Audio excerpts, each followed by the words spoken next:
तूं महबूद भी तूं अल्लाह भी तूं मोहताज पैगंबर पीर सभई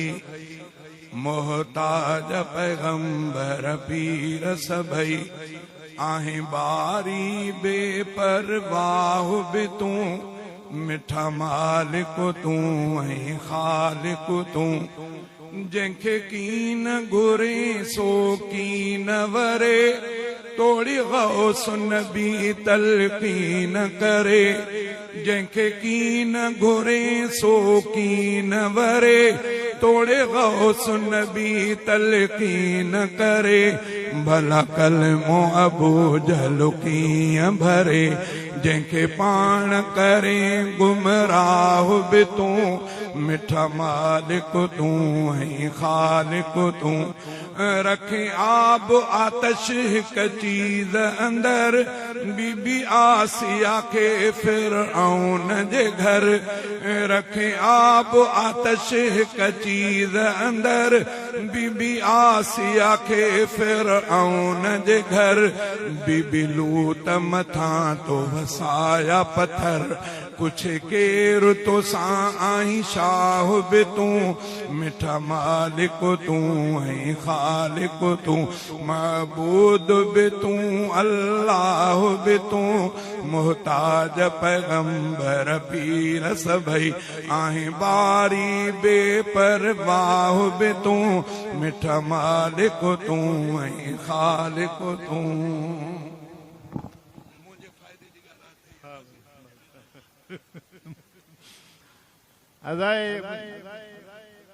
मैं सख्त बीमार हयाती का कोई पता को नहीं पता नहीं आइंदा साल क्या बन से क्या ना बने ये वजह करो मैं ये समझदा पिया मेरा आखिरी साल है तो इमदादुल्लाह साहब दी इमदाद इतनी करो जो वल वो तुहा कने आमिन ये ना हो से जो मैं कोई बात तुहा कने ना आमिन वाला तो साख से आगे इमदाद हो नहीं आया ये वजह करो इमदाद करो दिल ना लेके ये क्या है कोई 5-5 रुपए सटेंदे पे कोई 5-5 हजार को हजार दे नोट समझो ताकि लोगों को पता पवे जो इमदाद थींदी पई है इमदाद करें दो तो ठीक ना तो बस एक सवाब ममरूद अक्सर करे सो हाथ चाहो ना देखा तो सही चलो थोड़े थोड़े चले पे चलो हिलो देखो सही अल्लाह ताला साईं जन के सेहत वारी जिंदगी अता फरमाए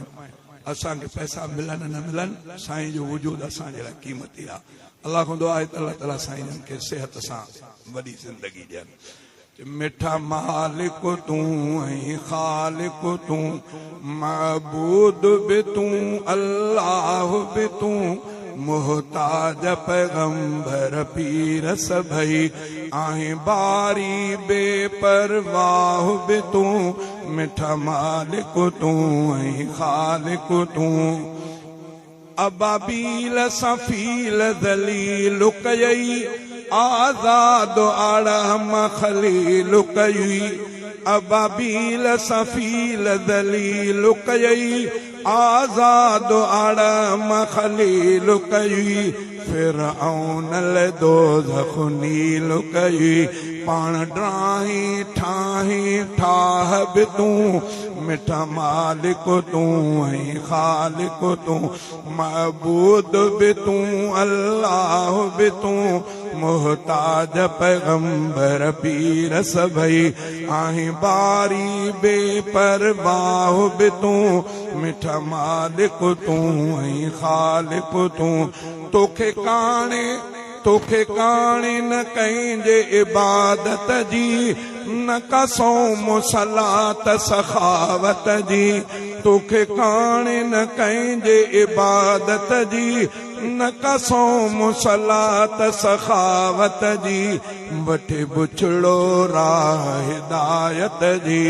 न सूहे ते करे जे निगाह भी तूं मिठा मालिक तूं ऐं ख़ालिक तूं महबूब मके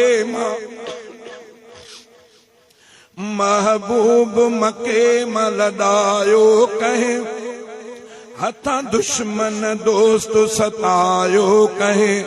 महबूब मके मलदायो कहे हथां दुश्मन दोस्त सतायो कहे तानी साणो हबीब बचायो कहे हर हाल संदस हमराह बि तूं मिठा मालिक तूं ऐं खालिक तूं तुंहिंजे कुदरत जी कल कान पवे तोखे सूअन नाला न मानवे छा सारह आज ज़ुकारो करे ॾींदे चांडे खे पांदु पनाह बि तूं मिठा मालिक तूं ऐं खालिक तूं